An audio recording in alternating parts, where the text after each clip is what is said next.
Iran Israel সংঘাত দাবানলের মতো ছড়িয়ে পড়ছে পুরো মধ্যপ্রাচ্য জুড়ে। ফলে নতুন এক অস্বস্তিকর মুহূর্তের সাক্ষী হচ্ছে আরব নেতারা। সৌদি আরবের এক কর্মকর্তা কাতার ভিত্তিক সংবাদ মাধ্যম আল জাজিরাকে জানিয়েছে, যুক্তরাষ্ট্রের প্রতিরক্ষা ব্যবস্থা এখন কেবল ইসরায়েলকেই রক্ষায় ব্যস্ত। উপসাগরীয় আরব দেশগুলোর নিরাপত্তা নিয়ে ওয়াশিংটনের ভ্রুক্ষেপ নেই বলেও অভিযোগ তাদের।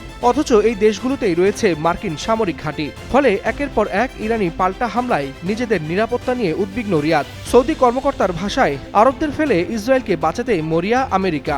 এদিকে ইরানের বিপ্লবী গার্ড বাহিনী দাবি করছে, তারা ইসরায়েলের প্রধানমন্ত্রী বেনিয়ামিন নেতানিয়াহুর কার্যালয় ও বিমান বাহিনী সদর দফতর লক্ষ্য করে খাইবার ক্ষেপণাস্ত্র নিক্ষেপ করেছে।